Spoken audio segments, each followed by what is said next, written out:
സ്വർണ്ണവിലയിൽ ചെറിയ കുറവ് സംഭവിച്ചിട്ടുണ്ട്. ഉച്ചയ്ക്ക് ശേഷം ഗ്രാമിന് 200 രൂപ കുറഞ്ഞ് 11,970 രൂപയായിരിക്കുന്നു. ഒരു പവന്റെ ഇപ്പോഴത്തെ വില 97,760 രൂപയാണ്.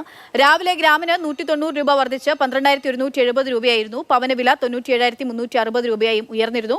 പിന്നാലെയാണ് ഇപ്പോൾ ഉച്ചയ്ക്ക് ശേഷം ഒരു കുറവ് വരുന്നത്. പ്രദീപ് ജോസഫ് ഉണ്ട് വിവരങ്ങളുമായിട്ട്. പ്രദീപ്, ഈ സ്വർണ്ണവില ദീപാവലിക്ക് ശേഷം കുറയാനുള്ള സാധ്യതയുണ്ട് എന്നൊക്കെ ചിലരുടെ ഭാഗത്ത് നിന്ന്, വിദഗ്ധരുടെയൊക്കെ ഭാഗത്തു നിന്നുള്ളൊരു അനുമാനങ്ങളൊക്കെ ഉണ്ടായിരുന്നു. ഇന്നിപ്പോൾ രാവിലെ കൂടി, പക്ഷെ ഉച്ചയ്ക്ക് കുറഞ്ഞിട്ടുണ്ട്.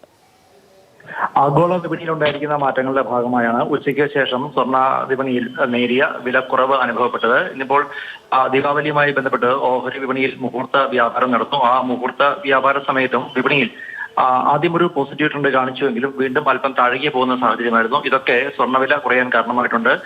നിലവിലെ വിലയനുസരിച്ച് ഗ്രാമിന് 200 രൂപ കുറഞ്ഞ് 11,970 രൂപയാണ് ഗ്രാമിന് വില. അതായത് പവന് 95,760 രൂപ. രാവിലെ 190 രൂപയുടെ വർധനമാണ് ഗ്രാമിന് ഉണ്ടായിരുന്നത്. പിന്നീട് അതാണ് 200 രൂപയുടെ കുറവ് അനുഭവപ്പെട്ടത്. വരും ദിവസങ്ങളിൽ സ്വർണ്ണവില മുകളിലേക്ക് അയക്കുമെന്ന് തന്നെയാണ് വിപണി വിദഗ്ധർ സൂചിപ്പിക്കുന്നത്. കാരണം ആഗോള വിപണികളിലെ ചില ട്രെൻഡുകൾ, ഒപ്പം രൂപയുടെ വിനിമയ നിരക്കിൽ ഉണ്ടായിരിക്കുന്ന മാറ്റം, ഇത്തരം കാര്യങ്ങളെല്ലാം സ്വർണ്ണവില മുകളിലേക്കാക്കാൻ കാരണമാകുന്നുണ്ട്.